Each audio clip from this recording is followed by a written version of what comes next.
இன்றைக்கி வீடியோவில் நம்ம என்ன ரெசிபி செய்ய போகிறோன்னா முந்திரி கொத்து தாங்க. இந்த முந்திரி கொத்து பார்த்திங்கன்னா கன்னியாகுமரி டிஸ்ட்ரிக்கு சவுத் இந்தியா சைடில் ரொம்ப ஃபேமஸான ஒரு முந்திரி கொத்து தாங்க. இதுக்கு அங்கே வந்து பணியாரம்னு சொல்லுவாங்க இந்த முந்திரி கொத்து. இது ரொம்ப ஹெல்த்தியான ரெசிபியும் கூட. இதை நீங்கள் வந்து ஒரு 20லேருந்து 25 நாள் வந்து வச்சு சாப்பிட்லாம். இது கெட்டு போகாது. ரொம்ப ஹெல்த்தியான ரெசிபி. இது எப்படி செய்யுதுன்னு பார்க்குறதுக்கு முன்னாடி நம்ம சேனல் நீங்கள் வந்து இது வரைக்கும் சப்ஸ்கிரைப் பண்ணாமல் இருந்தீங்கன்னா மறக்காமல் சப்ஸ்கிரைப் பண்ணிக்கோங்க. லைக் பண்ணுங்கள், ஷேர் பண்ணுங்கள், கமெண்ட்ஸ் பண்ணுங்கள். மறக்காமல் பெல் நோட்டிஃபிகேஷனை கிளிக் பண்ணுங்கள். அப்போ தான் நாங்கள் அப்லோட் பண்ணுற வீடியோஸ் வந்து உங்களுக்கு உடனுக்குடன் வந்து சேரும். வாங்க இந்த முந்திரி கொத்து எப்படி செய்கிறதுன்றதை பார்க்கலாம். கிச்சனுக்குள்ளே போகலாம். இப்போ நாம் கேஸ் ஸ்டவ் ஆன் பண்ணிவிட்டு பேன் வச்சுக்கிறேன். பேனில் வந்து ஒரு கப் அளவு வந்து பச்சை பயிரை எடுத்துக்கிறேன்.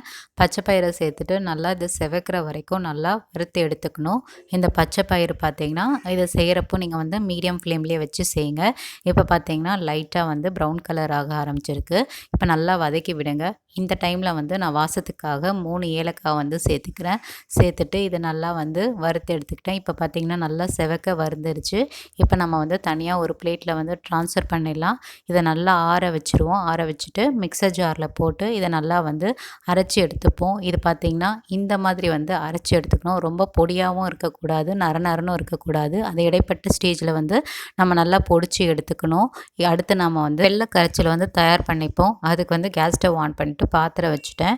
ஒரு கப்பில் வந்து வெல்லம் சேர்த்துக்கிட்டேன். வெல்லம் முழுகிற அளவு வந்து தண்ணியை சேர்த்துட்டு நல்லா கொதிக்க விடணும். இந்த வெல்லம் பார்த்திங்கன்னா கம்ப்ளீட்டாக கரைஞ்சதும் நம்ம வந்து ஃபில்ட்ரு பண்ணி எடுத்துக்கலாம். ஏன்னா இந்த வெல்லத்தில் வந்து கல் மண் இருக்கும். அதனால் நம்ம வந்து ஃபில்ட்ரு பண்ணி எடுக்கிறோம். ஃபில்ட்ரு பண்ணிவிட்டு மறுபடியும் வந்து ரீஹீட் பண்ணுறோம். நல்லா வந்து இது நல்லா கொதிச்சு வரணும். இது வந்து பாகுபதம் வரணும்லாம் அவசியம் படாது.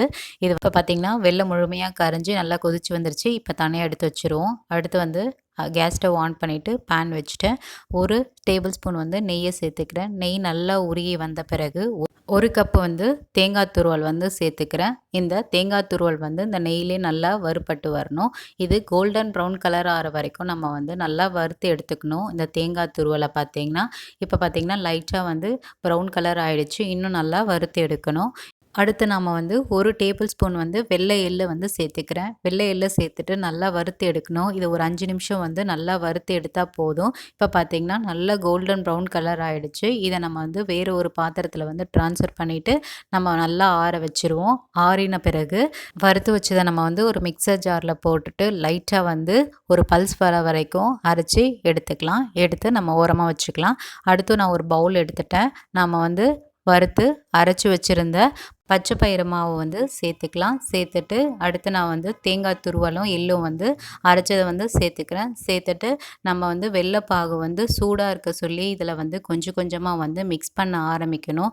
இது பார்த்திங்கன்னா ரொம்ப வந்து அதிகமாக சேர்க்கக்கூடாது. ஸோ நீங்கள் கொஞ்சம் கொஞ்சமாக வந்து சேர்க்க ஆரம்பிக்கணும்.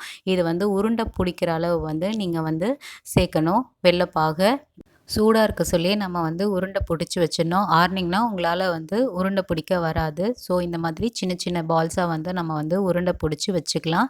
ஸோ எனக்கு பார்த்திங்கன்னா ஒரு 19 பால் வந்து கிடச்சிது. ஸோ இதை வந்து ஒரு பிளேட்டில் தனியாக பால் பிடிச்சி வச்சுக்கிட்டேன். இது வந்து ஒரு 15 மினிட்ஸ் டிஸ்டர்ப் பண்ணாமல் அப்படியே வச்சுருவோம். அடுத்து ஒரு மிக்சிங் பவுல் எடுத்துகிட்டு ஒரு கப் வந்து அரிசி மாவு சேர்த்துக்கிட்டேன்.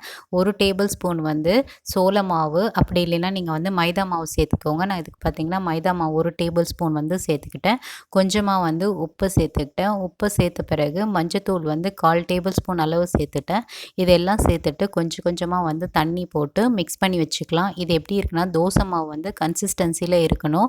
ஸோ நல்லா மிக்ஸ் பண்ணி வச்சுக்கோங்க. தோசை மாவு கன்சிஸ்டன்சியில் இருந்தால் தான் நம்ம வந்து டிப் பண்ணி ஃப்ரை பண்ணுறதுக்கு கரெக்டாக இருக்கும். ஸோ பார்த்து வந்து தண்ணியை சேர்த்துக்கோங்க. இது வந்து கெட்டிப்பதமாக தான் இருக்கணும்.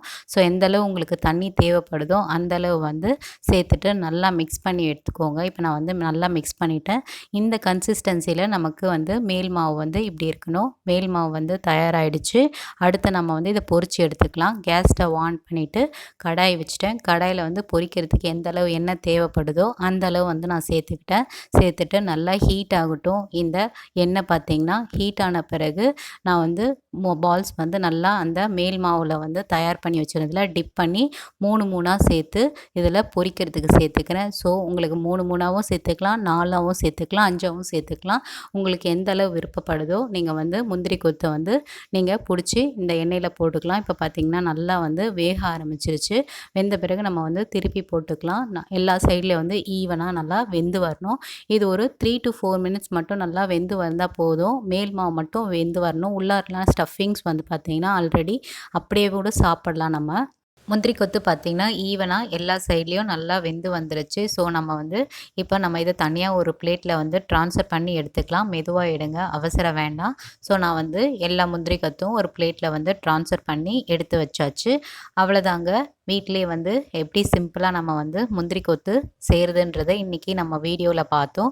இதே போல் நீங்களும் வீட்டில் செஞ்சு பார்த்துட்டு எப்படி இருக்குன்றதை எங்களுக்கு மறக்காமல் கமெண்ட்ஸில் தெரியப்படுத்துங்க. கண்டிப்பாக இது ஒரு ஹெல்த்தியான ரெசிபி. இதை மறக்காமல் குழந்தைங்கள்லேருந்து பெரியவங்க வரைக்கும் நீங்கள் வாரத்தில் ஒரு முறை செஞ்சு கொடுங்க. இதே போல் வேறு ஒரு ரெசிபி வீடியோவில் நம்ம சந்திக்கலாம். பை.